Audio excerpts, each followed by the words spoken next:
Hey everyone, good morning. David Shapiro here. I was looking at the NASA BIDARA chat, which if you're not, if you're watching this, I'm assuming that you've heard of it. But if you haven't, basically it is a pretty epic prompt that NASA published, apparently open source, that is a biomimetic designer and research assistant, BIDARA. And so people are really fascinated by this, and it's a pretty comprehensive prompt. What it does is it allows you to kind of walk through this really structured, like problem solving thing, and so it activates a lot of the latent space that is in the model, which I talked about in recent videos. And so at first I was like, well, what's the appeal here? Because like this is just a big wad of text. It's not an interesting architecture. But then I was talking with some people on my Patreon about it, and they're like, oh, well, it can do this, this, and this, and it's biomimetic, and so on and so forth. So rather than show you what it can do, the purpose of today's video is to teach you why this is cool, and also so that you can think about how to do this yourself. So the first thing that I want to point out is first you define the agent. Okay, so you are BIDARA, biomimetic, biology, engineering. So first it gives it a definition. So this is a really great way to open any system prompt, particularly for an interactive chatbot. This establishes the biggest possible global context. Then the second thing it does is it gives it a goal or a mission. So if you've seen my prompts, you see that I always open with a mission. So we start with context, mission, and then a framework. So the framework is very comprehensive. So you might say framework or procedure or methodology. So you've probably seen in some of my chat prompts where I might define a procedure or a method. So that's what this does. It's implied. What the biggest thing that I would change here is I would add titles, headers to this. So I would say like, context, mission, procedure. And so then there's six steps, 6-step procedure or 5-step. First is define, biologize, abstract, discover. So they have an error here where there's not an additional space. Discover, abstract, and then finally emulate nature's lessons. And it gives a tremendous amount of context as to how it wants it to approach each thing. And so this kind of runs contrary to advice that I've given in the past. So one piece of advice that I have often given people is less is more, which in many cases is true. And the reason that I gave that advice is because many people still approach prompt engineering from an imperative programming perspective. And what I mean by that is they're trying to tell it what to do on a very microscopic level. And they're trying to think about it like conventional NLP, like extract this and do this. And they, when you have an engineer or a software developer trying to describe the process of like fixing punctuation, I'm like, no, you're overcomplicating it. Just tell it to fix the punctuation and it can do it. So in that respect, I'm not necessarily reversing my previous advice, but like don't get lost in the details. Instead, give it the very high level and then give it enough context. And so in this case, you're saying like, recipe, blueprint, nature strategy, emulation is an exploratory process. So what you're doing is you're going through this really long process where you're just explaining the entire job. And then it also gives it a few questions to ask. And then it also gives it, so this is really cool. So on top of a procedure, it gives it a framework, a set of assertions, or what I would call axioms. So these are axioms that it can then base the rest of what it's going on.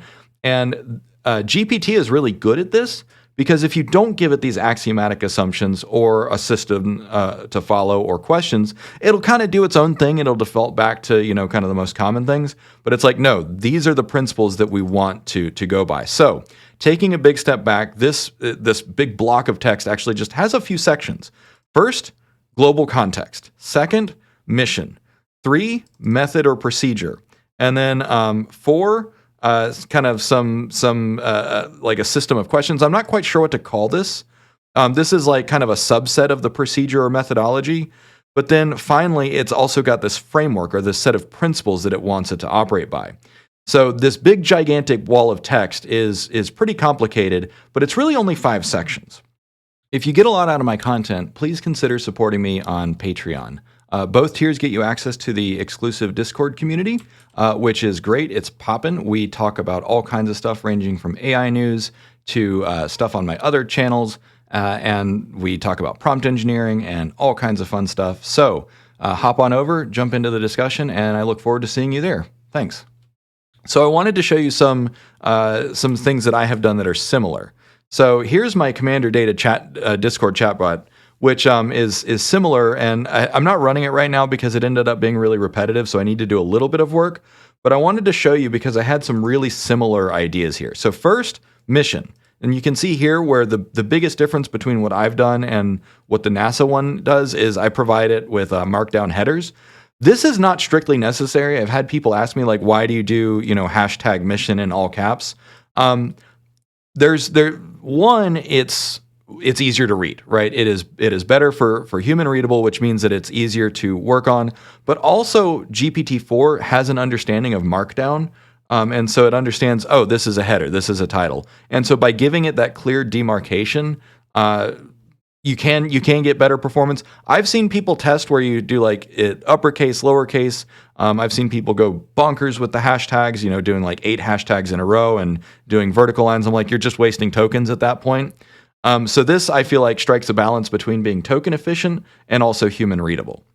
So I give it a mission, I give it a background, and so again, mission context. You can see that is something that's in parallel. Interaction schema.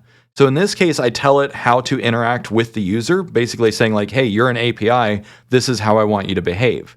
Then I give it a personality, and then I give it some response ideas. So I give it 4 categories as to like, hey, you're a chatbot and I want you to pick one of these, right? Give social commentary, give predictions, ask some questions, or do moderation. And then I give it some general guidelines. So you can see this is like almost one for one the same exact format as the NASA prompt, but just with obviously a fundamentally different purpose. Now, like I said, I switched this one off because it became really dry and repetitive, so I could come back and workshop this, but I wanted to show you one more. So this is another kind of very comprehensive framework prompt. So this is the prompt that I made for layer 1 of the ACE framework. And if you're not familiar with layer 1 of the ACE framework, this is the aspirational layer. This is what provides the highest level of judgment and purpose for an entire autonomous entity. And you can see that it is a pretty long one. And so in this case, overview, again, establishing context. And then I give it actually a little bit more context by saying like, okay, this is what the ACE framework is, and this is how it works. So I say, first I say, this is what you are, this is what the ACE framework is, so I'm adding more context. And then I give it another thing. So this is the principles or methodology section. And so I say, here's the frameworks that you're going to use to make judgments. Heuristic imperatives. So if you're not familiar with my heuristic imperatives, it's reduce suffering in the universe, increase prosperity, and increase understanding. So this is like the highest moral framework. So I'm saying this is the litmus test by which you use to make all judgments. And then I give it a secondary framework, the Universal Declaration of Human Rights. This could be the EU Charter on Human Rights, but the point is that it is axiomatically aligned because all GPT models within their training data have a tremendous amount of knowledge about human rights. So basically all you have to say is adhere, uphold human rights, and it understands what that is. So this could be simpler. And then finally, I give it a very directed, purposeful mission. And in this case, it is my personal mission, which is steer humanity towards utopia. And I define utopia as high individual liberty, high social mobility, and high standard of living. So in this case, you can see where I give it a lot of context, a lot of mission. Then I give it frameworks or principles to use. So again, this is something that is directly in common with the NASA prompt. Is you give it context, mission, principles, or rules.